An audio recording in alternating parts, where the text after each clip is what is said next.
அஸ்ஸலாமு அலைக்கும் வரஹ்மத்துல்லாஹி வபரகாத்துஹு.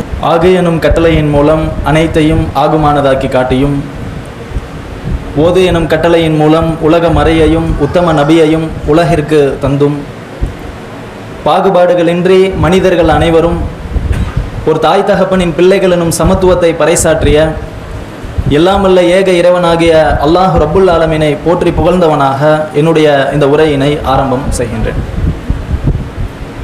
அல்லாஹுடைய மாபெரும் அருளால் இரண்டாவது ஒற்றைப்படை இரவிலே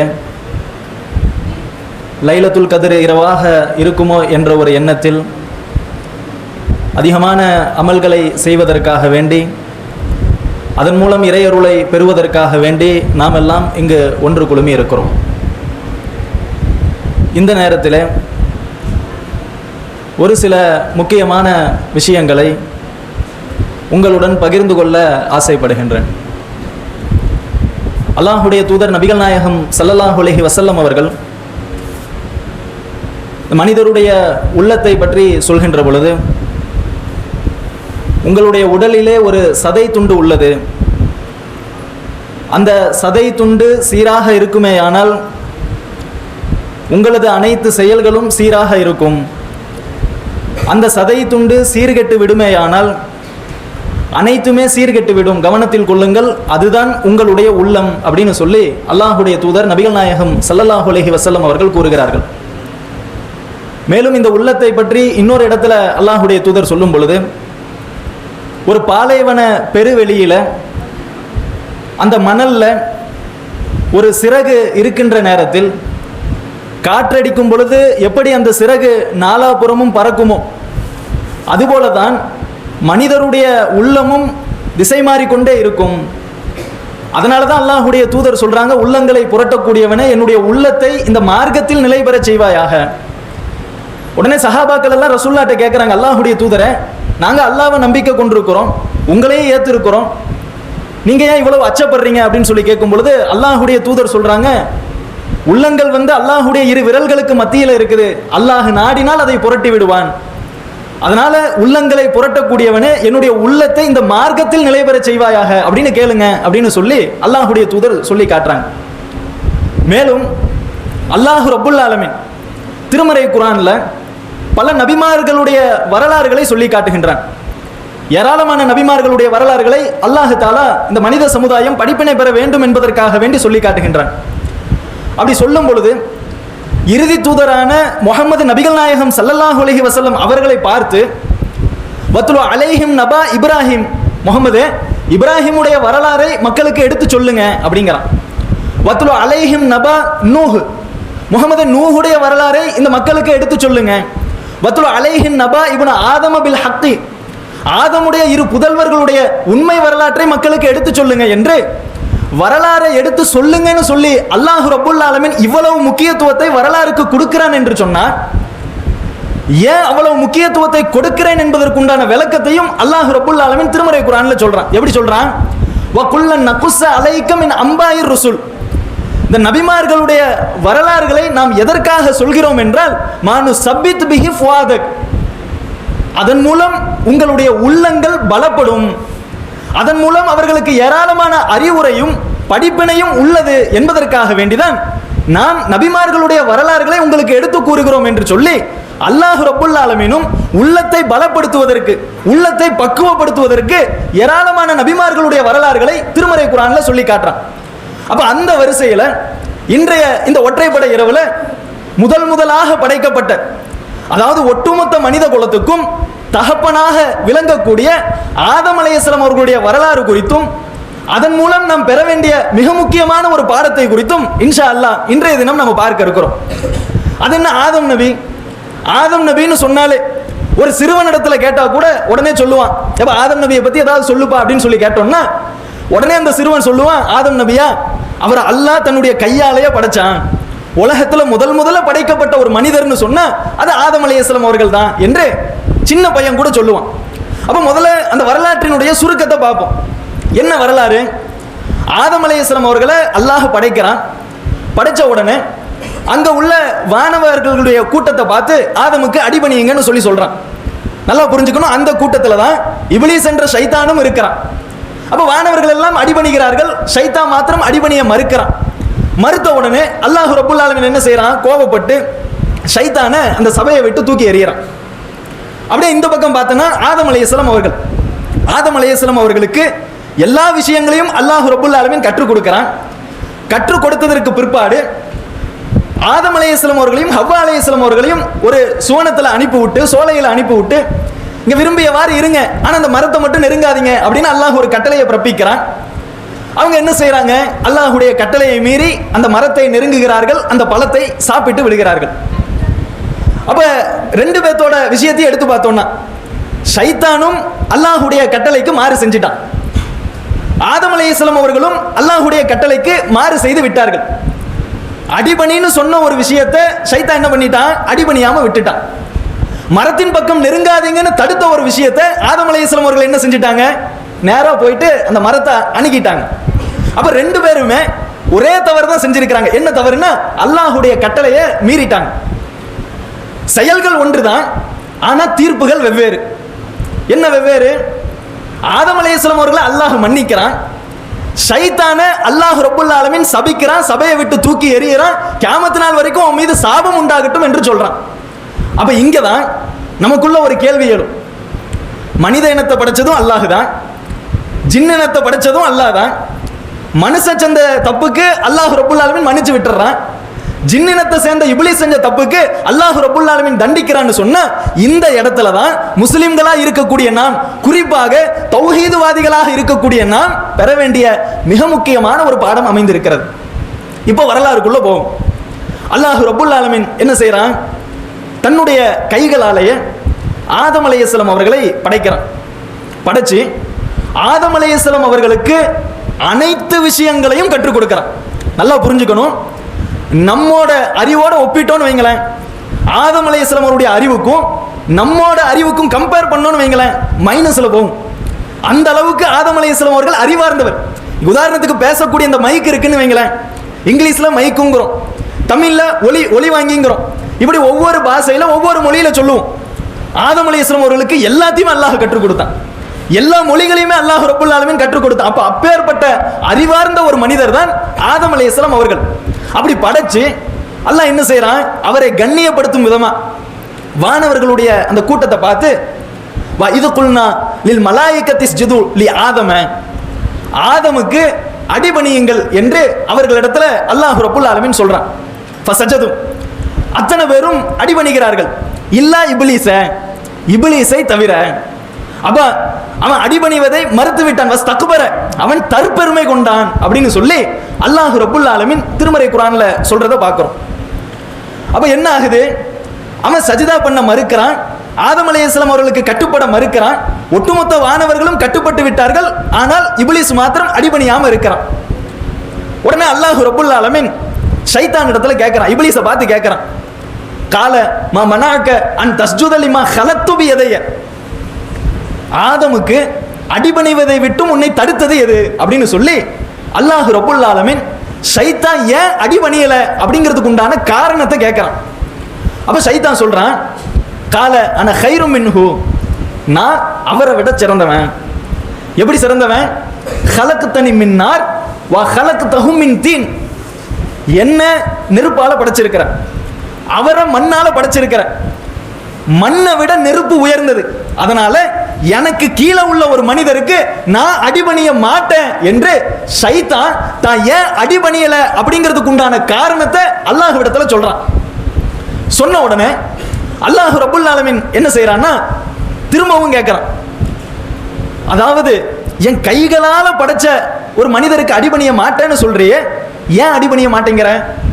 பல வசனங்கள்ல அல்லாஹ் ரப்புல் ஆலமீன் சொல்லி காட்டுறான்.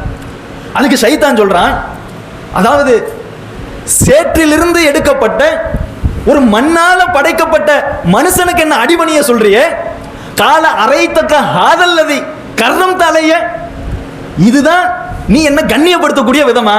யாரை பார்த்து கேட்கிறான்?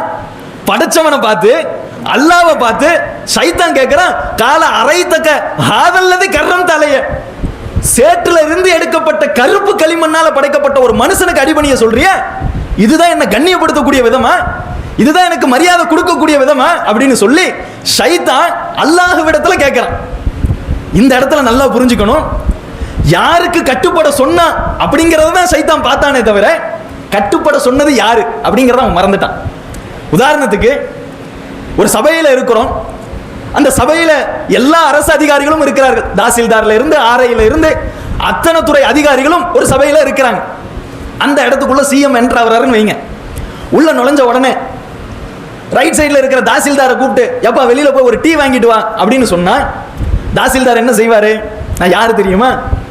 நான் ஒரு கிராமத்தையே கட்டுல வச்சிருக்கிறேன், எனக்கு கீழே ஒரு கிராமமே இருக்குது, என்ன போய் டீ வாங்கிட்டு வர சொல்றீங்களா அப்படின்னு சொல்லி கேட்டா என்ன நடக்கும்? அப்படி சொல்ல மாட்டாங்க. காரணம் என்ன? நாம என்னதான் ஒரு கிராமத்தில் இருந்தாலும் ஒரு மாநிலத்தையே ஆட்சி செய்யக்கூடிய இடத்துல சிஎம் இருக்கிறார். அப்ப சிஎம் சொன்னா நம்ம செஞ்சுதான் ஆகணும் அப்படின்னு சொல்லி நேரா போவாரு, டீயை வாங்குவாரு, கொண்டாந்து சிஎம் கையில கொடுத்துருவாரு. இதை என்ன பண்றான்? ஷைத்தான் மறக்கிறான். என்னதான் களிமண்ணால செஞ்சிருக்கட்டுமே, என்னதான் மனுஷனா இருக்கட்டுமே, ஆனா உன்னை கட்டுப்படுன்னு சொன்னது யாரு? அல்லாஹ் தானே. ஒட்டுமொத்த உலகத்தையும் ஒட்டுமொத்த விஷயத்தையும் படைத்து பரிபாலிப்பவன் ஒரு கட்டளையை இடுகின்றான். அந்த கட்டளையை யார் இட்டார் என்பதை பார்க்காமல் இடப்பட்ட கட்டளை என்ன என்பதை பார்த்ததனுடைய விளைவு அல்லாஹ் ரப்புல் ஆலமீன் ஷைத்தான அந்த சபையை விட்டு தூக்கி எறியறான். என்ன பார்க்கறான்? ஏற்றத்தாழ்வு பார்க்கறான். நீங்க பார்க்கிறோம், கடந்த வருஷத்துல கூட கவின் குமார்னு ஒரு இளைஞனை படுகொலை செஞ்சாங்க. இன்னும் ஏராளமான படுகொலைகள். அந்த படுகொலைகளுக்கு மக்கள் வச்சிருக்கக்கூடிய பேர் என்ன? ஆணவ படுகொலை. காரணம், அவனுடைய ஜாதி தாழ்ந்த ஜாதி, நான் உயர்ந்த ஜாதி. அவனுடைய நிறம் தாழ்ந்த நிறம், என்னுடையது உயர்ந்த நிறம். ஒரு 4-5 வருடங்களுக்கெல்லாம் முன்னாடி அமெரிக்காவில் நடந்தது. கருப்பினத்தவர் என்பதற்காக வேண்டி ஒரு காவல் அதிகாரி அந்த கருப்பினத்தை சேர்ந்த ஒரு மனிதரை தன்னுடைய பூட்ஸ் காலால கழுத்திலேயே மிதிச்சு கொலை செஞ்ச சம்பவங்கள்லாம் பார்த்தோம். இந்த காவல் அதிகாரி சொல்லக்கூடிய காரணம், நான் வெள்ளையா இருக்கிறேன், வெள்ளையன், நான் நிறத்தால உயர்ந்தவன், அவன் தாழ்ந்தவன். அப்ப இந்த மாதிரி நிற வேறுபாடு, இன வேறுபாடு, மத வேறுபாடு, இது அத்தனைக்கும் உச்சபட்ச தலைவர் யாருன்னா இப்லீஸ் தான். இந்த நிகழ்வு முத எங்க நடக்குது? அந்த இடத்துல இறைவன் இருக்கக்கூடிய சபையில இறைவன் அடிபணியுங்கள் என்று சொல்லக்கூடிய நேரத்தில் ஷைத்தான் சொன்ன கூற்று, நான் உயர்ந்தவன், அவர் தாழ்ந்தவர், காலான கைரும் மின்ஹு, அவரை விட நான் சிறந்தவன், நான் அடிபணிய மாட்டேன் அப்படின்னு சொல்லி ஷைத்தான் சொல்றான். சொன்னதற்கு பிற்பாடு அல்லாஹ் ரப்புல் ஆலமீன் என்ன செய்யறான்? அந்த சபையை விட்டு தூக்கி எறியறான். எரிஞ்ச உடனே ஷைத்தான் அல்லாஹ்விடத்துல கோரிக்கை வைக்கிறான். எப்பேற்பட்ட கோரிக்கை? யா அல்லாஹ், நீ எனக்கு ஒரு அனுமதியை கொடு, நான் அந்த மனிதர்களுடைய நேர் வழியில போய் உட்கார்ந்துக்குவேன், உட்கார்ந்து அவர்களுடைய வலது புறத்தில் இருந்து இடது புறத்தில் இருந்து முன்னாடி இருந்து பின்னாடி இருந்து அனைத்து புறங்களிலும் இருந்து வந்து நான் அந்த மனிதர்களை வழிகெடுப்பேன், அவர்களை பாதை மாற செய்வேன், அதனால எனக்கு இதுக்கு அனுமதி கொடு என்று ஷைத்தான் அல்லாஹ்விடத்துல கோரிக்கை வைக்கிறான். அல்லாஹ் ரப்புல் ஆலமீன் என்ன செய்யறான்? உன்னால முடிஞ்சதை பண்ணிக்கோ, உனக்கு நான் அனுமதியை கொடுக்கிறேன் என்று சொல்லி அலைக்கல் லானத், கியாமத் நாள் வரைக்கும் உன் மேல நாசம் உண்டாகட்டும், சாபம் உண்டாகட்டும் என்று சொல்லி அல்லாஹ் ரப்புல் ஆலமீன் அந்த இடத்தை விட்டு ஷைத்தானை தூக்கி எறியறான். இப்போ அப்படியே இந்த பக்கம் வருவோம். ஆதம் அலைஹிஸ்ஸலாம் அவர்கள், ஆதம் அலைஹிஸ்ஸலாம் அவர்களை படைச்சு எல்லா விஷயங்களையும் அல்லாஹ் ரப்புல் ஆலமீன் கற்றுக் கொடுத்து அவர்கள்ல இருந்து ஹவ்வா அலைஹிஸ்ஸலாம் அவர்களை படைச்சு 2 பேத்தையும் அல்லாஹ் என்ன செய்யறான்? ஒரு சோலைக்குள்ள அனுப்புறான். அதுல அறிஞர்களுக்கு மத்தியில் கருத்து வேறுபாடு இருக்குது. அது எல்லா மனிதர்களும் மரணித்ததற்கு பிற்பாடு இறைவன் கொடுக்க இருக்கக்கூடிய அந்த சோனமா அல்லது அல்லாஹ் ரப்புல் ஆலமீன் சொல்லக்கூடிய ஒரு சோலையா? இதுல கருத்து வேறுபாடு இருக்கு. அதுல நம்ம பெரிய அளவில் ஆய்வுக்கு போக வேண்டிய அவசியம் இல்லை. அப்ப அல்லாஹ் என்ன செய்யறான்? ஒரு சோலைக்குள்ள நம்முடைய தாய் தந்தையான ஆதம் அலைஹிஸ்ஸலாம் அவர்களையும் ஹவ்வா அலைஹிஸ்ஸலாம் அவர்களையும் அனுப்பி விடுறான். அனுப்பி விட்டு அல்லாஹ் எச்சரிக்கையும் கொடுக்கிறான். எப்பேற்பட்ட எச்சரிக்கைனா, ஆதமே, நீங்க இந்த சோலையில விரும்பியவாறு இருங்க, நல்ல சந்தோஷமா இருங்க, இங்க உங்களுக்கு பசி ஏற்படாது, தாகம் ஏற்படாது, நல்ல மகிழ்ச்சியான முறையில் இங்க இருங்க, ஆனா அந்த மரத்தை மட்டும் நெருங்கிறாதீங்க சொல்லிட்டு அல்லாஹ் ரப்புல் ஆலமீன் கூடுதலா சொல்றான், ஷைத்தான் இருக்கிறான் பாருங்க, இப்லீஸ் இருக்கிறான் பாருங்க, அவன் உங்களுக்கு பகிரங்க எதிரியாவான், அதனால அவன் விஷயத்துல கவனமா இருங்க அப்படின்னு சொல்லி அல்லாஹ் ரப்புல் ஆலமீன் எச்சரிக்கையை கொடுத்து அந்த சோலைக்குள்ள அனுப்பி விடுறான். இவங்க என்ன செய்யறாங்க? சோலையில சந்தோஷமா மகிழ்ச்சியா இருக்கிறாங்க. இருக்கக்கூடிய நேரத்தில் ஷைத்தான் அங்க வரான். இதுல என்ன செய்வாங்கன்னா ஒரு சில கப்சாக்கள்லாம் அடிச்சு விடுவாங்க. அது எப்படி ஷைத்தான் சோனத்துக்குள்ள வந்தான், சோலைக்குள்ள வந்தான். அதாவது ஒரு பாம்பு ஒன்று வெளியில போயிட்டு இருந்தது, அந்த பாம்புடைய வாயுக்குள்ள ஷைத்தான் பூந்துட்டான். அந்த பாம்பு சோலைக்குள்ள போனவனே ஷைத்தான் பாம்பை விட்டு வெளியில வந்து ஆதம் நபியையும் ஹவ்வா அலைஹிஸ்ஸலாம் அவர்களையும் வழிகெடுத்து விட்டான் அப்படின்லாம் சில கப்சாக்களை விடுவாங்க. ஆனா நல்லா புரிஞ்சுக்கணும், ஷைத்தானுக்கு வழங்கப்பட்ட அதிகாரம் என்னன்னா, அல்லது வஸ்விசு ஃபி சுதூரின் நாஸ், மனிதருடைய உள்ளங்கள்ல ஒரு தப்பான விஷயத்தை சரியானது மாதிரி காட்டுறது, ஒரு தப்பான விஷயத்துக்கு ஆர்வமூற்ற வகையில பல எண்ணங்களை உள்ளத்துல போடுறது, இதுதான் ஷைத்தானுக்கு வழங்கப்பட்ட அதிகாரம். யாருடைய கையையும் பிடிச்சி இழுத்துட்டு வாப்பா சினிமா தியேட்டருக்கு போலான்னு ஷைத்தான் கூப்பிட மாட்டான். யாருடைய 2 காலையும் உடைச்சு போட்டு நீ பள்ளிவாசல் பக்கம் போகாதரான்னு ஷைத்தான் சொல்ல மாட்டான். அதுக்கெல்லாம் அவனுக்கு அதிகாரம் வழங்கப்படல. அதனாலதான் நாளைக்கு ஒரு சில மக்கள் நரகத்துல இருக்கும் பொழுது, ஷைத்தானும் அந்த நரகத்துல இருக்கும் பொழுது, அந்த மக்கள் எல்லாம் சேர்ந்து ஷைத்தானை சபிப்பாங்களாம். அட அயோக்கிய பையனே, உன்னாலதான் நாங்க இங்க நாசமாகி கிடக்கிறோம், உன்னாலதான் நாங்க இந்த நெருப்புல கருகிட்டு இருக்கிறோம், உன்னாலதான் இன்னைக்கு எங்களுடைய மறுமை வாழ்க்கையை சீரழிஞ்சு போயிருச்சு என்று மனிதர்கள் எல்லாம், நரகவாதிகள் எல்லாம் ஷைத்தானை பார்த்து சபிக்கக்கூடிய நேரத்தில் ஷைத்தான் சொல்லுவான், தெளிவா சொல்லுவான், நான் என்னடா பண்ண உன்னை, அல்லாஹ் உனக்கு நேர்வழியை காட்டுனா, இதை பண்ணு, இதை செய்ய, இதெல்லாம் செஞ்சா உனக்கு நாளைக்கு சுவனம் இருக்கு என்று அல்லாஹ்வும் வாக்குறுதி கொடுத்தான். நான் அதை பண்ணாத, அதை செய்யாத, உனக்கு உலகத்துல இப்பேற்பட்ட ஒரு இன்பங்கள்லாம் இருக்குன்னு சொல்லி ஒரு ஆசை வார்த்தை காட்டுனேன், தப்பான ஒரு விஷயத்துக்கு வாக்குறுதி கொடுத்தேன். நான் வாயளவுல உள்ளத்தளவுல ஏற்படுத்திய ஒரு தீய எண்ணங்களுக்கு அடிபட்டு நீ வந்து நரகத்துல விழுந்ததுக்கு நான் என்ன செய்வேன்? ஏன் உனக்கு அறிவு எங்க போச்சு? உனக்கு அல்லாஹ் குர்ஆனை இறக்கலையா? உனக்கு தூதரை கொடுக்கலையா? நன்மை தீமையை பகுத்தறியக்கூடிய அறிவை உனக்கு அல்லாஹ் கொடுக்கலையா? நீ என்ன வந்து காரணம் சாட்டிட்டு இருக்கிற என்று சொல்லி ஷைத்தான் நரகவாதிகளை பத்தி பேசக்கூடிய நிலையை, அந்த சம்பவத்தை அல்லாஹ் ரப்புல் ஆலமீன் திருமறை குர்ஆன்ல சொல்றதை நம்ம பார்க்கிறோம். அப்ப ஷைத்தானை பொறுத்தவரையும் உள்ளத்துல சில எண்ணங்களை ஏற்படுத்துறது, குழப்பத்தை ஏற்படுத்துறது, தப்பான ஒரு விஷயத்தை சரியானது மாதிரியே காட்டுறது, இதுதான் ஷைத்தானுடைய ஒரு அதிகாரம், அவனுக்கு வழங்கப்பட்ட அதிகாரம். அப்ப ஷைத்தான் என்ன செய்யறான்? ஆதம் அலைஹிஸ்ஸலாம் அவர்களுடைய அந்த உள்ளத்திலையும் ஹவ்வா அலைஹிஸ்ஸலாம் அவருடைய உள்ளத்திலையும் சில ஆசை வார்த்தைகளை போடுறான். எப்படி போடுறான்னா, ஆதமே நீங்க அந்த மரத்தை நெருங்கினீங்கன்னு வைங்க, அந்த மரத்தை நெருங்கிட்டீங்கன்னா இங்கேயே நிரந்தரமா தங்கிடுவீங்க அப்படின்னு சொல்லி ஷைத்தான் இப்படி ஒரு எண்ணத்தை உள்ளத்துல போடுறான். அடுத்து என்ன செய்யறான்னா, ஆதமே அந்த மரத்தை நெருங்கி அந்த பழத்தை சாப்பிட்டீங்கன்னு வைங்க, நீங்க இங்கேயே மலக்குமாரா வானவரா மாறிடுவீங்க அப்படின்னு சொல்லி ஷைத்தான் அடுத்துதான் இப்ப ஏற்பட்ட ஒரு எண்ணத்தை போடுறான். போட்ட உடனே மனுஷங்கிற அடிப்படையில் அவர் என்ன செய்யறாரு? அந்த இடத்த நெருங்குறாரு, அந்த பழத்தையும் சாப்பிட்டுறாரு. நல்ல எண்ணத்தின் அடிப்படையில் தான். அவருடைய எண்ணம் என்ன? இந்த பழத்தை சாப்பிட்டா இங்கேயே அல்லாஹ்வுக்கு சேவை புரியக்கூடிய ஒரு வானவராகவே இருந்துடலாமே, இங்கேயே நிரந்தரமா தங்கிடலாமே அப்படிங்கிற ஒரு எண்ணத்துல என்ன ஆகுதுன்னா, அந்த மரத்தை நெருங்கி பழத்தை சாப்பிட்டுறாரு.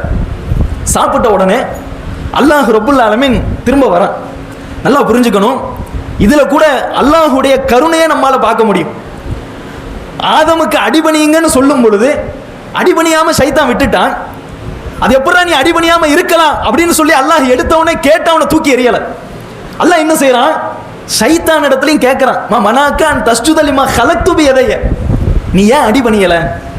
என்ன காரணம்? அடிபணிவதை விட்டும் உன்னை தடுத்தது எது அப்படின்னு சொல்லி அவன் ஏன் அடிபணியலங்கிறதுக்கு உண்டான காரணத்தை அல்லாஹ் ரப்புல் ஆலமீன் ஷைத்தான் இடத்துல கேட்டான். இங்க ஆதம் அலைஹிஸ்ஸலாம் அவர்கள்ட்டையும் கேட்கிறான். ஆதமை பார்த்து கேட்கிறான், ஆதமே இந்த மரத்தை நெருங்காதீங்க, பழத்தை சாப்பிடாதீங்கன்னு நான் உங்ககிட்ட சொல்லி இருந்தேனே, பின்ன ஏன் நெருங்குனீங்க? ஏன் அந்த பழத்தை சாப்பிட்டீங்க அப்படின்னு சொல்லி அல்லாஹ் ரப்புல் ஆலமீன் ஆதம் அலைஹிஸ்ஸலாம் அவர்களிடத்திலையும் கேள்வியை முன்வைக்கிறான். முன் வச்ச உடனே ஆதம் அலைஹிஸ்ஸலாம் அவர்கள் நினைச்சு இருந்தா அந்த இடத்துல என்ன செஞ்சிருக்கலாம்? தான் ஏன் சாப்பிட்டங்கிறதுக்கு உண்டான நியாயமான காரணத்தை அல்லாஹ் இடத்துல சொல்லி இருக்கலாம். என்ன சொல்லி இருக்கலாம்? யா அல்லாஹ், அந்த பழத்தை சாப்பிட்டா இங்கேயே உனக்கு அடிபணியக்கூடிய ஒரு வானவரா நிரந்தரமா தங்கிடலாம் அப்படிங்கிற ஒரு எண்ணத்துல தான் சாப்பிட்டேன், இது தப்பா அப்படின்னு சொல்லி அவர் கேட்டிருந்திருக்கலாம். அல்லது இதெல்லாம் ஒரு தப்பா அப்படின்னு சொல்லி தான் செஞ்ச தப்பை நியாயப்படுத்தி இருந்திருக்கலாம். இங்கதான் இறை நம்பிக்கையாளர்களாக இருக்கக்கூடிய நாம் பெற வேண்டிய மிக முக்கியமான ஒரு பாடம் அமைந்திருக்கிறது. என்ன செய்யறாரு ஆதம் அலைஹிஸ்ஸலாம் அவர்கள்? உடனே அல்லாஹ் இடத்துல கால ரப்பனா லலம்னா அன்ஃபுஸனா, யா அல்லாஹ் எங்களுக்கு நாங்களே அநியாயம் பண்ணிட்டோம், நீ ஒருவேளை எங்களை மன்னிச்சு அருள் புரியலன்னு சொன்னா, எங்கள் மீது கருணை புரியலன்னு சொன்னா, நஷ்டம் அடைந்தோரில் ஒருவராக நாங்கள் மாறிவிடுவோம் யா அல்லாஹ், எங்க தலையில நாங்களே மண்ணள்ளி போட்டுட்டோம், எங்களை மன்னிச்சிட யா அல்லாஹ் என்று சொல்லி அல்லாஹ்விடத்துல ஷைத்தான் சொன்ன மாதிரியான காரணங்களை சொல்லாம, ஷைத்தான் எப்படி தான் செஞ்ச தப்பை நியாயப்படுத்தினானோ, ஷைத்தான் எப்படி தான் செஞ்ச தப்புக்கு பல காரணங்களை சொல்லி சப்பக்கட்டு கட்டுனானோ, அது மாதிரியான எந்த காரணங்களையும் சொல்லாம, என்னதான் இருந்தாலும் நாம தப்பு செஞ்சிட்டோம், என்ன தப்பு, அல்லாஹ்வுடைய கட்டளையை மீறிட்டோம். அப்ப அல்லாஹ்வுடைய கட்டளையை மீறிய நான் இந்த நேரத்தில் சரண்டர் ஆகிறது தான் சரி என்பதை உணர்ந்து அல்லாஹ்விடத்துல உடனே சரணடைந்து பாவ மன்னிப்பு தேட ஆரம்பிச்சிட்டாங்க. அப்படி பாவ மன்னிப்பு தேடியதனுடைய விளைவு அல்லாஹ் ரப்புல் ஆலமீன் என்ன செய்யறான், திருமறை குர்ஆன்ல சொல்றான், ஆதம் அலைஹிஸ்ஸலாம் அவர்கள் தவறு செஞ்சார், தடம் புரண்டு போனார், வழிமாறி போனார். அவர் பாவ மன்னிப்பு கேட்டதனுடைய விளைவு மீண்டும் அவரை மன்னித்து நேரான பாதைக்கு நம்ம கொண்டு வந்தோம். அப்ப இங்கதான் முஸ்லிம்களா இருக்க வேண்டிய நான் பெற வேண்டிய மிக முக்கியமான ஒரு பாடம் அமைந்திருக்கிறது. ஒருவேளை ஷைத்தான் அல்லாஹ்விடத்துல, யா அல்லாஹ் ஏதோ மண்டையில ஒரு பெருமை ஏறிடுச்சு, ஈகோனால இப்படி பண்ணிட்டேன், தெரியாம பண்ணிட்டேன், என்ன மன்னிச்சிரு யா அல்லாஹ் என்று அல்லாஹ்விடத்துல மன்னிப்பு கேட்டு இருந்தான் என்று சொன்னா ஷைத்தான அல்லாஹ் மன்னிச்சிருக்க வாய்ப்பு இருக்குது. ஒருவேளை ஆதம் அலைஹிஸ்ஸலாம் அவர்கள் ஒரு பழத்தை சாப்பிட்டது என்ன பெரிய குத்தம், சொர்க்கத்துல இந்த சுவனத்துல உனக்கு அடிமையா ஒரு அடிமை சேவகனா மாறணுங்கிறதுக்காக வேண்டி தானே சாப்பிட்டேன், இது தப்பா என்று கேட்டிருந்தா ஆதம் அலைஹிஸ்ஸலாம் அவர்களும் சபிக்கப்பட்டு இருந்திருப்பார்கள். ஷைத்தான் மன்னிப்பு கேட்காததனுடைய விளைவு, அவன் செய்த தப்பை நியாயப்படுத்தியதனுடைய விளைவு, அல்லாஹ் ரப்புல் ஆலமீன் அவனை சபிக்கப்பட்டவனாக, அந்த சபையை விட்டு ஒதுக்கப்பட்டவனாக தூக்கி எறிந்தான். தான் இறை கட்டளையை மீறி விட்டோம் என்பதை உணர்ந்து உடனடியாக சரணடைந்ததனுடைய விளைவு அருள் பெற்ற ஒரு மனிதராக ஆதம் அலைஹிஸ்ஸலாம் அவர்கள் மாறினார். அப்ப இதைத்தான் நம்முடைய வாழ்க்கையில நம்ம பொருத்தி பார்க்கணும். இன்னைக்கு நாம எப்படி இருக்கிறோம், நம்முடைய வாழ்க்கையில ஒவ்வொரு கணமும் ஒவ்வொரு நிமிடமும் எல்லாரும் ஏதோ ஒரு விதத்துல பாவங்கள் செய்யக்கூடியவர்களாகத்தான் இருக்கிறோம். இது யாரும் மறுக்க முடியாது. யாருமே 100% தங்கங்கள், அக்மார்க் சிங்கங்கள், இவங்களெல்லாம் ஒரு தவறும் அறியாதவர்கள், பாவமே செய்யாதவர்கள் என்று நம்ம யாராவது ஒருத்தரை வந்து காட்டிட முடியுமா? ஒருத்தரை கூட காட்டிட முடியாது. எல்லாருமே ஏதோ ஒரு விதத்தில் ஏதோ ஒரு இடத்தில் பாவங்கள் செய்யக்கூடியவர்களாக ஒரு பலகீனமான சூழ்நிலையில தான் படைக்கப்பட்டிருக்கிறோம். அல்லாஹ்வே திருமறை குர்ஆன்ல சொல்றான், மனிதன் என்பவன் பலகீனமானவன் தான், இரவிலும் பகலிலும் பாவங்கள் செய்யக்கூடிய நிலையில தான் நாம அவனை படைச்சிருக்கிறோம் அல்லாஹ். அப்ப அப்படி இருக்கும் பொழுது பாவங்கள் செய்யக்கூடிய நான் அந்த பாவங்களை அல்லாஹ்விடத்துல ஒத்துக்கொண்டு சரணடைகிறதுக்கு முயற்சி செய்யணும். அந்த ஷைத்தான் ஒத்துக்கொள்ளாதனுடைய விளைவுதான் இப்ப வரையும் அவுது பில்லாஹி மினஷ் ஷைத்தானிர் ரஜீம் சொல்றோமா இல்லையா? யோசிச்சு பாருங்க. அட தூங்கும் பொழுது ஒரு கெட்ட கனவு கண்டா எழுந்து லெஃப்ட் சைடுல திரும்பி 3 முறை காரி துப்புறோமே, யாரை பார்த்து துப்புறோம்? கெட்ட கனவு வந்த உடனே ஷைத்தான் வந்துட்டான்னு சொல்லி துப்புறோமே. அது அவனுக்கு எவ்வளவு பெரிய அசிங்கம், எவ்வளவு பெரிய இழுக்கு. இப்பேற்பட்ட ஒரு அசிங்கத்துக்கும் இழுக்குக்கும் ஆளானதற்குண்டான காரணம் என்ன? அல்லாஹ்வுடைய கட்டளையை மீறினதோட மட்டுமல்ல, தான் செஞ்ச தப்பை நியாயப்படுத்தினது. அப்ப இன்னைக்கு முஸ்லிம்கள பல பேர் இருக்கிறோம், ஏப்பா வரதட்சணை திருமணத்துக்கு கல்யாணத்துக்கு போறேன்னு கேட்கும் பொழுது அதை நியாயப்படுத்தக்கூடிய பல பேர் இருக்கத்தான் செய்யறாங்க.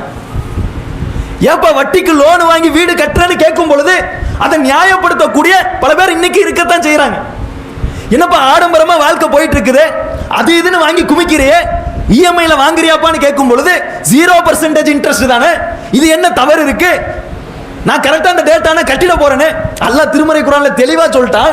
நாளைக்கு நீ என்ன சம்பாதிப்ப என்பது எனக்கு தான்டா தெரியும். எந்த அடிப்படையில் இன்றைக்கு முஸ்லிம்கள் குறிப்பாக தௌஹீத்வாதிகள் முதல் கொண்டு இதில் அடிபட்டு போறதை பார்க்கிறோமா இல்லையா? இஎம்ஐல போன் வாங்குறது என்ன, இஎம்ஐல பல பர்னிச்சர் பொருட்கள் வாங்குறது என்ன, அந்த டேட்டுக்குள்ள கட்டலன்னா அவன் எக்ஸ்ட்ரா பணத்தை பிடிப்பானே, அந்த பணம் என்பது என்ன நம்ம சிந்திச்சு பார்த்திருக்கிறோமா? அப்ப அதுக்கு சில நியாயமான காரணங்களை பட்டியலிட்டு கொண்டிருக்கிறோமே, நாம் செய்யக்கூடிய தவறை நியாயப்படுத்தி கொண்டிருக்கிறோமே. இதுதான் அல்லாஹ்விற்கு மிகவும் பிடிக்காத ஒரு விஷயம். ஒரு தப்பு செய்யறோமா, நம்முடைய உள்ள நமக்கு சொல்லுமா இல்லையா? அல்லாஹ்வுடைய தூதர் சொல்றாங்களா இல்லையா? ஒரு தவறான காரியம் இருக்கும் பொழுது உன்னுடைய உள்ளத்துல ஒரு விதமான உறுத்தல் ஏற்படுமே, அந்த உறுத்தல் ஏற்பட்டாலே அந்த விஷயத்தை விட்டு உன்னை பாதுகாத்துடு. ஹலாலும் தெளிவாயிருச்சு, ஹராமும் தெளிவாயிருச்சு. ரெண்டுக்கும் மத்தியில சந்தேகத்திற்கு இடமா ஒரு சில விஷயங்கள் இருக்குமே, அந்த விஷயத்துல இருந்து உன்னை பாதுகாத்துடு. வேலையை சுத்தி மேயக்கூடிய ஆட்டுக்குட்டிகளை போல நீ ஆயிடாதன்னு சொல்லி அல்லாஹ்வுடைய தூதர் சொல்லி இருக்கிறாங்களே. அப்ப இன்னைக்கு வாழ்க்கையில ஒவ்வொரு விஷயத்தை அணுகும் பொழுதும் இது நம்முடைய மறுமை வாழ்க்கையை நாசமாக்கிடுமா, இது நமக்கு மறுமையில பயனுள்ளதா இருக்குமா என்பதை சிந்திச்சு முடிவெடுக்கிறோமா, அல்லது யார் என்ன சொன்னா என்ன, நாம செய்யறது சரிதான், இது தப்பு இல்லை அப்படிங்கிற மாதிரி நாம் செய்யக்கூடிய தப்பை நியாயப்படுத்தக்கூடியவர்களாக வாழ்ந்து கொண்டு இருக்கிறோமா? அதை தான் நம்ம யோசிச்சு பார்க்கணும். உலகத்தில் எவ்வளவோ அனாச்சாரங்கள் பெருகிருச்சு, எவ்வளவோ தீமையான விஷயங்கள் பெருகி கொண்டு இருக்கிறது. இந்த தீமையான விஷயங்களை ஷைத்தான் நமக்கு நல்லது மாதிரி தான் காட்டுவான். அது நல்லது மாதிரி காட்டும் பொழுது நாம் அதன் பின்னாடி போயும் இறையச்சத்துக்கு ஒரு 3 அளவுகள் இருக்குது. ஒரு தீமையான விஷயங்கள் இருக்குதா, அந்த தீமையான விஷயத்தின் பக்கம் நெருங்காம அதுல இருந்து நம்மளை தற்காக்கிறோமே, இது இறையச்சத்தினுடைய ஒரு வகை. பல பக்கம் தீமையான விஷயங்கள் அரங்கேறி கொண்டு இருக்கிறது, அதன் பக்கம் போயிடுறோம், நெருங்கிடுறோம். நெருங்கக்கூடிய அந்த நேரத்தில் அல்லாஹ் என்ன பார்க்கிறான்னு சொல்லி அச்சப்பட்டு அந்த பாவமான காரியத்தை செய்யாம விலகி நிற்கிறோமே, இதுவும் இறையச்சத்தினுடைய ஒரு வெளிப்பாடு. 3வது ஒரு வகை இருக்குது, ஒரு தப்பு செஞ்சிடறோம், அல்லாஹ் தடுத்திருக்கக்கூடிய பாவமான ஹராமான ஒரு விஷயத்துல போய் விழுந்துடுறோம். விழுந்ததற்கு பிற்பாடு ஷைத்தானே போல அதை நியாயப்படுத்தி அந்த பாவத்திலேயே நீடித்து இருக்காமல், ஆதம் அலைஹிஸ்ஸலாம் அவர்கள் எப்படி அல்லாஹ் தடுத்த ஒரு விஷயத்தை நெருங்கின உடனே அதை தப்பு என்பதை உணர்ந்து அல்லாஹ்விடத்துல பாவ மன்னிப்பு தேடினாரோ, அப்பேற்பட்ட ஒரு அடியார்களை நம்ம இருக்கணும். முதல்ல செய்த பாவம் ஆதம் அலைஹிஸ்ஸலாம் அவர்கள் முதல்ல கேட்ட பாவ மன்னிப்பு துவா ரப்பனா லலம்னா அன்ஃபுஸனா. இந்த ஒரு துவாவை நம்முடைய வாழ்க்கையில நாம அனுதினமும் பயன்படுத்தி கொண்டே இருக்கணும். ஒவ்வொரு நாளும் நம்ம கேட்டுக்கொண்டே இருக்கணும். அந்த பாவத்தின் பக்கம் நம்ம போகாம, ஒருவேளை போயிட்டோமா அதுல இருந்து மீண்டு விலகி வந்து அல்லாஹ்விடத்துல அடிபணிந்து சிரம் தாழ்ந்து பாவ மன்னிப்பு தேடக்கூடிய ஒரு சமுதாய மக்களா, ஒரு முஸ்லிம்களா நாம் மாறிவிட வேண்டும். இதுதான் அல்லாஹ் ரப்புல் ஆலமீன் ஆதம் அலைஹிஸ்ஸலாம் அவர்கள் மூலமாக முஸ்லிம்களுக்கு, குறிப்பாக இறை நம்பிக்கையாளர்களுக்கு கற்றுத்தரக்கூடிய மிக முக்கியமான ஒரு பாடம். அல்லாஹ் தெளிவா சொல்லிட்டான், அறிவுடையோருக்கு தான் இதுல படிப்பினை இருக்குன்னு. அப்ப நாம எப்படிப்பட்டவங்க அப்படிங்கிறத நாம தான் உணரணும். இவ்வளவு காலம் செஞ்ச இந்த பாவத்துக்காக வேண்டி அல்லாஹ்விடத்துல அதிகமாக பாவ மன்னிப்பு தேடக்கூடிய ஒரு மக்களா நம்ம இருக்கணும். இந்த தற்பெருமை எல்லாத்தையும் ஒதுக்கி வச்சிடணும். அல்லாஹ்வுக்கு எவ்வளவோ பாவங்கள் நம்ம செய்யறோம். அமல்கள் விஷயத்துல தொழுவாம இருக்கிறோம், ஒரு சில நேரங்கள்ல நோன்பு வைக்காம இருக்கிறோம். கடைசி 5 ஒற்றைப்படை இரவுகள்ல மகத்துவமிக்க இரவை நீங்க தேடிக்கோங்க என்று அல்லாஹ் சொன்னதற்கு பிற்பாடும், எவன் ஒருத்தர் ரமலான் மாசத்தை அடைஞ்சும் அவனுடைய பாவங்கள் மன்னிக்கப்பட்டு அவன் சுவனம் செல்லவில்லையோ, அவனுடைய மூக்கு மண்ணை கவட்டும், அவன் நாசமா போகட்டும் என்று அல்லாஹ்வுடைய தூதர் 3 முறை சபிச்சிருக்கிறாங்களே. அப்பேற்பட்ட எச்சரிக்கைகளை எல்லாம் கேட்டும் இன்றைக்கு எவ்வளவோ முஸ்லிம்கள் தூக்கத்துக்காக வேண்டி, இன்ன பிற பொழுதுபோக்குக்காக வேண்டி இந்த ஒற்றைப்படை இரவுகளையே பாழாக்கிறத பார்க்கிறோமா இல்லையா? அப்ப அப்பேற்பட்ட அந்த எச்சரிக்கைகளை எல்லாம் கேட்டதற்கு பிற்பாடும் நம்முடைய வாழ்க்கையில நம்ம எப்படி இருக்கணும்? அழியக்கூடிய இந்த உலகத்துல அந்த தற்பெருமை எல்லாத்தையும் தூக்கி எறிஞ்சிடணும். அல்லாஹ்வுக்கு செய்ய வேண்டிய அமல்கள்ல ஏதாவது குறை இருக்குதா, அல்லாஹ் நாடினவங்களுக்கு மன்னிச்சு விட்டுருவான். ஆனா நாடியவர்களை தண்டிப்பா. அதை தான் திருமறை குர்ஆன்ல சொல்றான், ஃபயக்ஃபிர் லிமன் யஷாஉ வ யுஅذிபு மன் யஷாஉ. தன் நாடியோர மன்னிப்பேன், தன் நாடியோர தண்டிப்பேன் என்று அல்லாஹ் சொல்லிட்டான். ஆனா அதே நேரத்தில் மனிதர்களுக்கு மனிதர் செய்யக்கூடிய அநியாயம், பாவம், மோசடி இருக்கு பாத்தீங்களா, அதை பொறுத்தவரையும் மனிதர்கள் மன்னிக்காம, சம்பந்தப்பட்ட அந்த நபர் மன்னிக்காம அல்லாஹ் ரப்புல் ஆலமீன் மன்னிக்க மாட்டான். இன்னொரு காரியத்துக்கு நம்ம சஜிதா செய்யறோம், அல்லாஹ் இடத்துல பாவ மன்னிப்பு தேடுறோம், என்ன மன்னிச்சிடு யாருலான்னு சொல்லி கேட்கிறோம். அல்லாஹ் நாடியவர்களுக்கு மன்னித்து விடுவான். ஆனா அதே நேரத்தில் இன்ன பிற மனிதருடைய மானத்தை வாங்கி இருந்தாலும், இன்ன பிற மனிதருக்கு மோசடி செய்திருந்தாலும், இன்ன பிற மனிதருக்கு ஏதாவது ஒரு தீங்கு இழைத்திருந்தாலோ அல்லது அவருடைய மனம் நோகும்படி செய்திருந்தாலோ சம்பந்தப்பட்ட அந்த மனுஷன் மன்னிக்காம அல்லாஹ் ரப்புல் ஆலமீன் நம்மளை ஒரு காலம் மன்னிக்க மாட்டான். அப்ப அந்த விஷயத்துல நம்ம எப்படி இருக்கிறோம் அதையும் சிந்திச்சு பார்க்கணும். அல்லாஹ்விடத்துல சைத்தான் தற்பெருமை கொண்டான், கர்வம் கொண்டான், பெருமை அடிச்சான், ஏற்றத்தாழ்வு கற்பிச்சான். அதனுடைய விளைவுதான் நாசமா போனவன மாறினான். இங்க நாம சக முஸ்லிம் இடத்துல எப்படி இருக்கிறோம்? ரெண்டு பேத்துக்கு மத்தியில ஒரு சண்டையா? ரெண்டு பேத்துல யாராவது ஒரு இடத்துல நிச்சயம் தவறு இருக்கத்தான் செய்யும். ஒருவேளை தவறே இல்லைன்னு வைங்க, என்ன ஆகி போச்சு? சும்மா வாய் சண்டையா இருக்கும், சும்மா ஏதாவது ஒரு பிரச்சனையா இருக்கும். அந்த பிரச்சனையை ஊதி பெருசாக்கி முகத்தை கூட பார்க்காம சலாம் கூட சொல்லாம முகத்தை திருப்பி கொண்டு போகக்கூடிய எத்தனையோ பேர் இன்னைக்கு இருக்கத்தானே செய்யறாங்க. அல்லாஹ்வுடைய தூதர் தெளிவா சொல்லிட்டாங்க, ஒரு முஸ்லிமான அடியார் இன்னொரு முஸ்லிமான அடியார் இடத்துல 3 நாளைக்கு மேல பேசாம இருக்க கூடாது. இன்னைக்கு எத்தனை பேர் அந்த ஹதீஸை ஃபாலோ பண்றோம்? அட நீ பேசாம இருந்தன்னா உன் அமல்கள் எதுவும் அல்லாஹ்விடத்துல எடுத்து காட்டப்படாதுன்னு அல்லாஹ்வுடைய தூதர் சொல்றாங்களே. நீ என்னத்தை தொழுது, எத்தனை நோன்பு வச்சு, அது எப்படி அல்லாஹ்விடத்துல எடுத்து காட்டப்படும்? சக மனிதன் இடத்துல பிரச்சனை, சக முஸ்லிம் இடத்துல பிரச்சனை, ஒன்னும் இல்லாத உப்பு சப்பு இல்லாத பிரச்சனையா இருக்கும், ஒன்னும் இல்லாத காரணமா இருக்கும். 1 வருஷம் 2 வருஷம் எல்லாம் பேசாம இருப்பாங்க. ஏங்க போய் பேசிக்கலன்னு போய் காரணத்தை கேட்டோன்னு வைங்களேன், அந்த காரணமே மறந்து போயிருக்கும். அந்த அளவுக்கு பேசாம இருப்பாங்க. காரணம் உள்ளத்துல தற்பெருமை, உள்ளத்துல ஒரு ஈகோ. நான் போய் எப்படி அவனிடத்துல பேசுறது? ஏன் அவன் வந்து பேச மாட்டானா? இன்னும் சில பேர் வாண்டடா ஒருத்தர் வந்து மன்னிப்பு கேட்டு பேசினாலும் அவரை உதாசீனப்படுத்தி போகக்கூடிய எத்தனையோ இஸ்லாமியர்கள் இன்னைக்கு இருக்கத்தானே செய்யறாங்க. எதனால இதெல்லாம் வருது? உள்ளத்துல இருக்கக்கூடிய அந்த பெருமை, அந்த கர்வம், அந்த ஈகோ.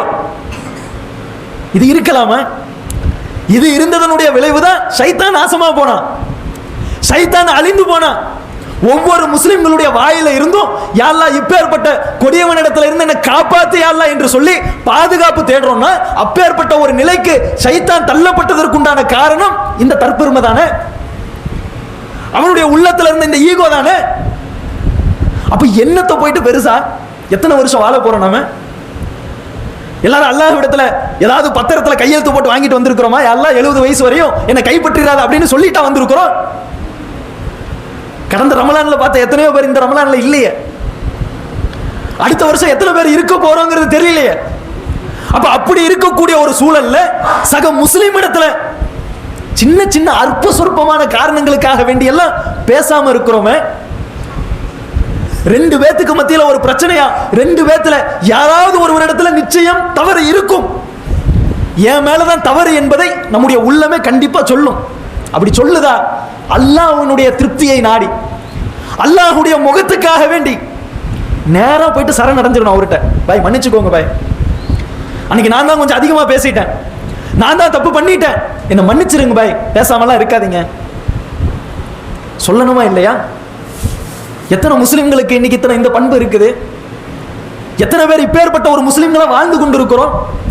ஆனா அல்லாஹ்வுடைய தூதர் சொல்றாங்க, யாருடைய ஒருவருடைய ஜனாசாவில் அந்த இறுதி நேர தொழுகையில இணை வைப்பு இல்லாத முஸ்லிம்கள் 40 நபர்கள் கலந்து கொண்டு அவருக்காக வேண்டி துவா செய்யக்கூடிய நேரத்தில் அந்த துவாவை அல்லாஹ் ரப்புல் ஆலமீன் அங்கீகரிக்கிறான் என்று ரசூலுல்லாஹ் சொல்றாங்களே.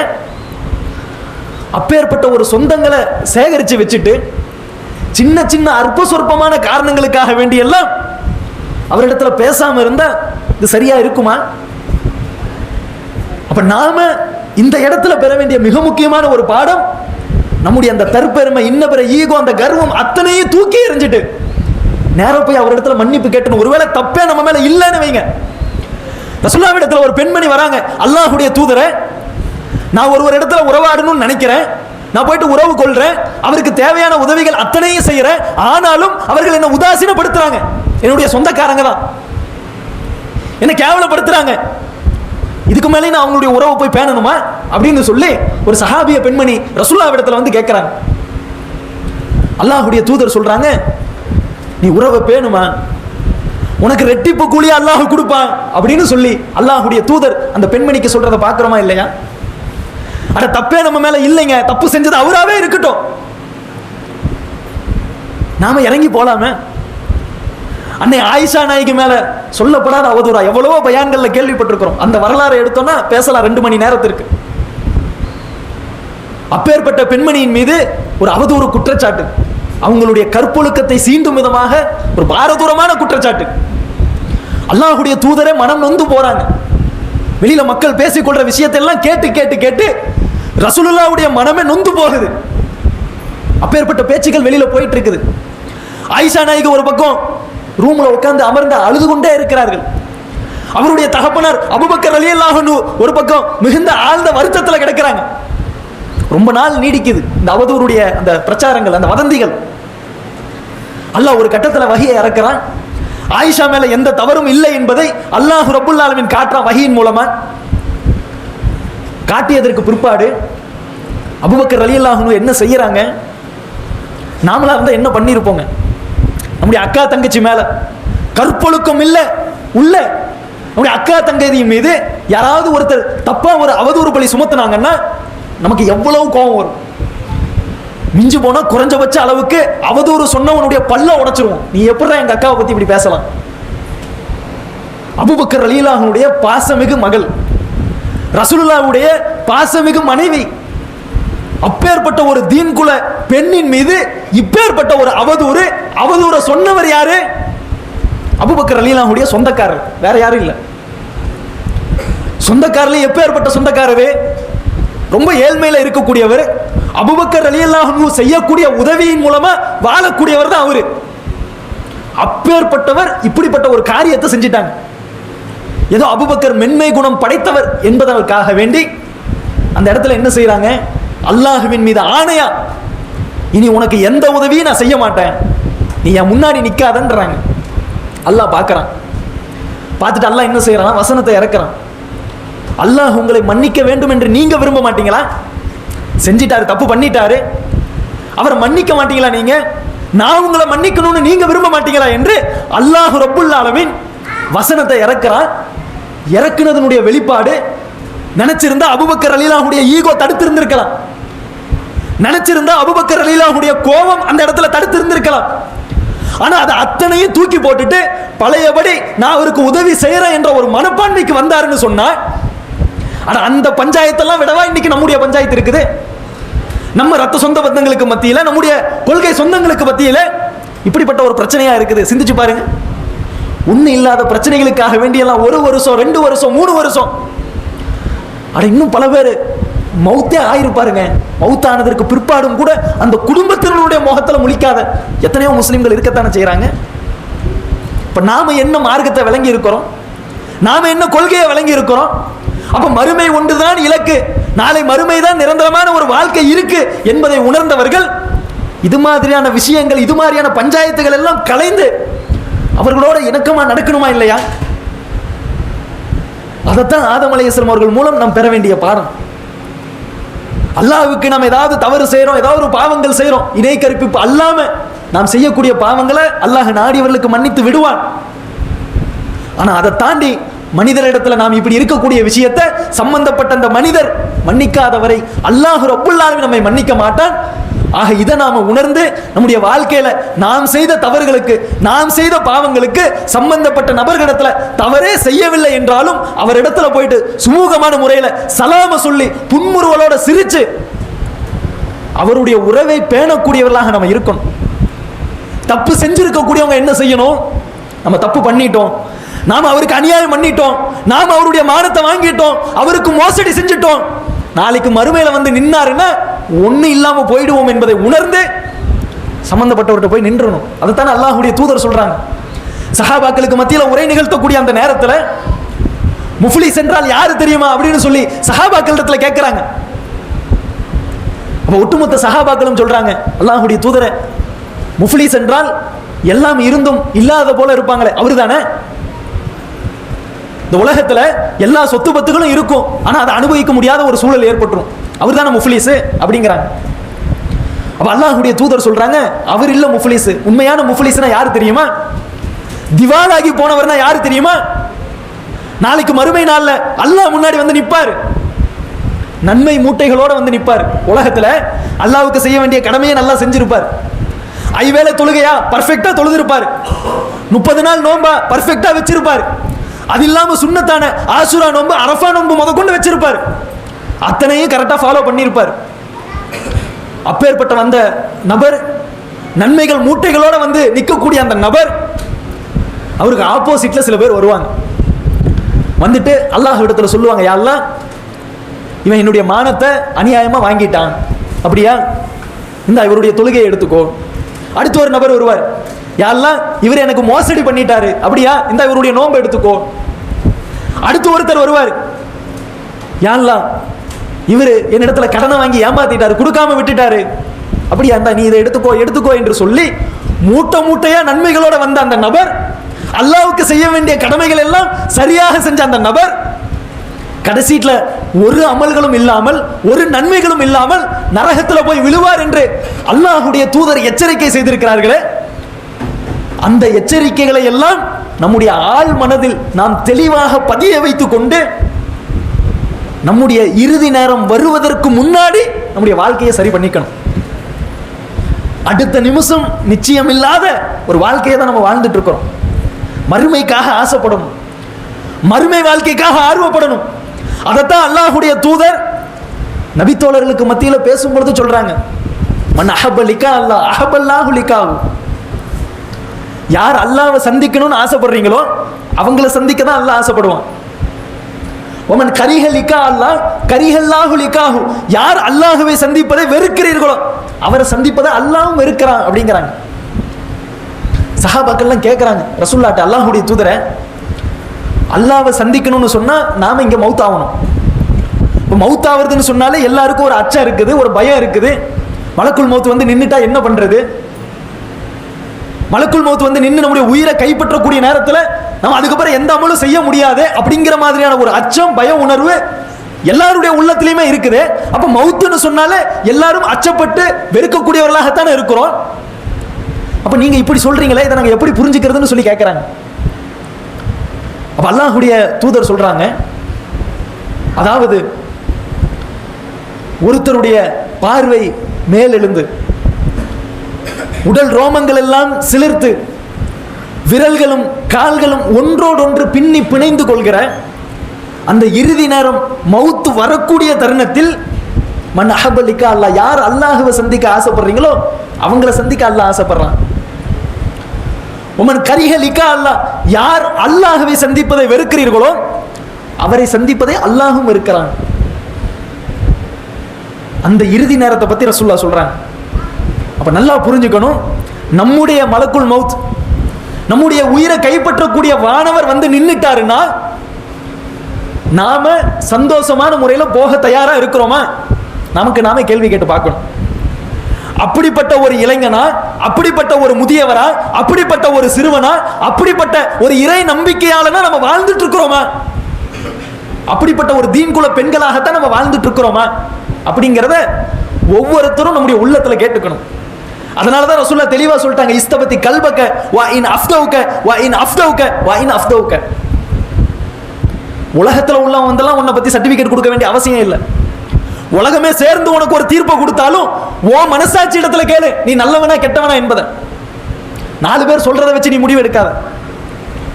அப்ப நம்முடைய உள்ளத்துல நம்ம கேட்டு பார்க்கணும். 25 வயசுல 30 வயசுல அல்லாஹ்வுடைய தூதர் சொன்ன ஒரு இளைஞனாகத்தான் நம்ம வாழ்ந்துட்டு இருக்கிறோமா? 50 வயசுல 60 வயசுல சரியான ஒரு முஸ்லிமா தான் நம்முடைய வாழ்க்கையை நடத்திட்டு இருக்கிறோமா அப்படிங்கிறத நம்முடைய உள்ளத்துக்கு இடத்துல நாமளே கேட்டு பார்க்கணும். அப்ப அப்படி கேட்டு நம்முடைய உள்ளத்தை பக்குவப்படுத்தக்கூடிய ஒரு நிலையில, சீர்படுத்தக்கூடிய ஒரு நிலையில நாம நம்முடைய உள்ளத்தை பலப்படுத்துவதற்காக வேண்டி அல்லாஹ்விடத்துல ஒவ்வொரு நேரமும் அனுதினமும் துஆ செய்யணும். அதே நேரத்தில் இவ்வளவு காலம் நாம் செய்த பாவங்களுக்கு ஆதம் அலைஹிஸ்ஸலாம் அவர்கள் எப்படி சில சப்ப காரணங்களை சொல்லி அதை நியாயப்படுத்தாமல் தப்பு என்பதை உணர்ந்து உடனே சரணடைந்தார்களோ அதுபோல நாமும் நம்முடைய வாழ்க்கையில் செய்த ஏராளமான பாவங்களுக்கு அல்லாஹ்விடத்துல அடிபணிந்து பாவ மன்னிப்பு தேடி அல்லாஹ்வுடைய அருள் பெற்ற மனிதர்களாக மாற வேண்டும். அப்பேற்பட்ட ஒரு நன்மக்களாக அல்லாஹ் ரப்புல் ஆலமீன் நம் அனைவரையும் ஆக்கி அருள் புரிவானாக என்று கூறி என்னுடைய இந்த உரையினை நிறைவு செய்கின்றேன். வாஹிர் தவானா அல்ஹம்துலில்லாஹி ரப்பில் ஆலமீன். அஸ்ஸலாமு அலைக்கும் வரஹ்மத்துல்லாஹி வபரகாத்துஹு.